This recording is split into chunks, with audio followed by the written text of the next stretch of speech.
This stuff's not going to fade away immediately. There are some people that are saying it's going to go extinct. What would happen to their stock price? It would just get annihilated. If you don't evolve in business, if you don't evolve in the way you do things, you're going to die.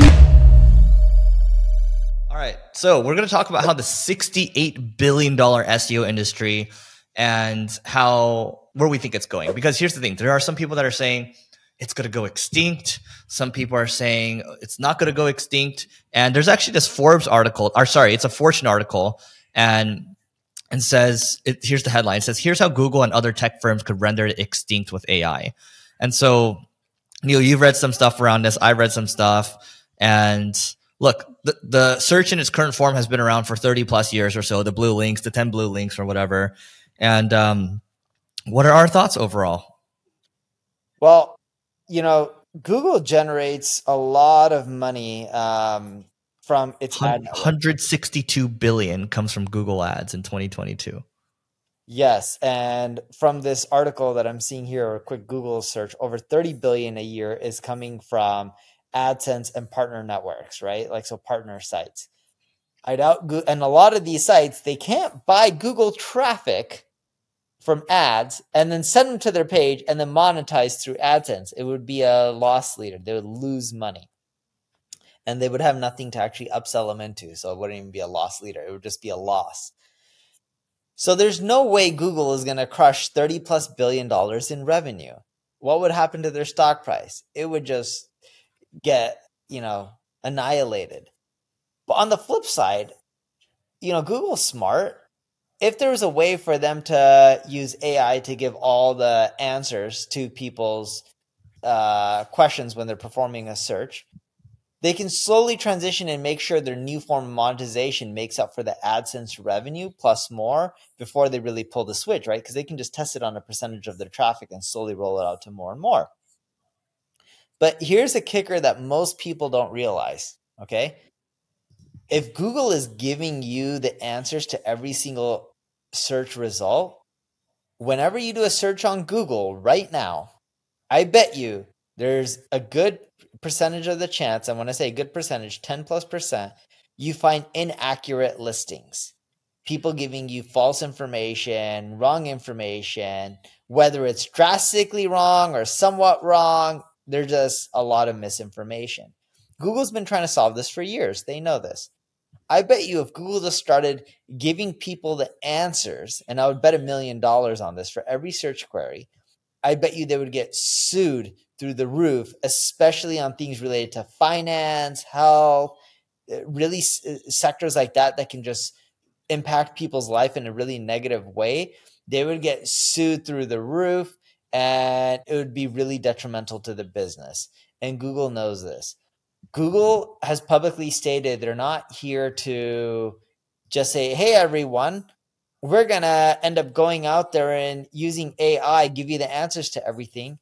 They're trying to inform you on options and let you make your own decision. They don't want to just give you the answer unless it's black and white, like 2 + 2 = 4, because forget the lawsuit end. It also reduces their credibility. If you keep searching and you see a lot of inaccurate information and Google's just giving you the answers, you're going to be irritated. Right now, the way the world works with SEO is you have 10 listings or 9 listings or 7, whatever it may be on the first page. Bless you, baby.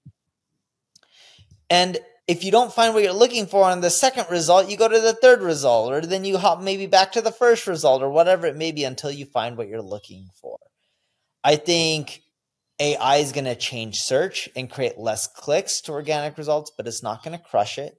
And you can even optimize for AI and have them pull your results. Just like you do right now with, a lot of times when people do searches, you're hoping that Google pulls you with their whole knowledge graph. Look, I'm just going to read this line over here. So it says, search engines run by massive companies with many revenue streams like Google and Microsoft will likely find ways to offset those losses by coming up with strategies to make money off generative AI answers. I mean, they also have large cash cushions as well. But the SEO marketers and consultants who depend on search engines, mostly small and medium-sized companies, will no longer be needed as they are today. And so the industry is unlikely to survive much longer. So I think it paints it in a bit of a negative light, because as long as people are searching for things, there will be search, but also SEO will just evolve, right? Marketers evolve. It's just like any business. If you don't evolve in business, you're going to die. If you don't evolve in the way you do things, you will die as well. So I think, that's kind of a like not so smart statement. And so it is what it is. And so is Google going to change things over time? Yes. Is search going to be reimagined? Yes. It's about time, 30 years, 3 decades, right? It's time to reimagine it, and it's time to adapt it. But as long as you listen to this podcast, you're going to be able to adapt, right? But like Neil said, this stuff's not going to fade away immediately. We're already seeing some changes happen. In the next couple of episodes, we are going to talk about how SGE, or search generative experience, which is coming from Google, how that's already starting to affect or might potentially affect future click-through rates, which is the number of clicks you're going to have or coming back to your website. So we'll cover that. Anything else, Neil? One thing to add is my ad agency, NP Digital, we're getting hit up by a lot of companies saying, hey, AI is happening, which we all know. How do we get Google to pull from our sites and, source us? Or even optimize for these AI engines like Bard and get them to recommend you when people are asking questions. As Eric said, SEO is going to evolve. It always has, evolved over the years, and it's changed a lot, and it'll continue to change. I don't see it dying. I just see it changing and evolving. And if you don't adapt with it, yes, your business will get crushed. But you have the time right now to adapt with the changes that are happening. All right. So that is it for today. Please don't forget to rate, review, subscribe, and we'll see you tomorrow.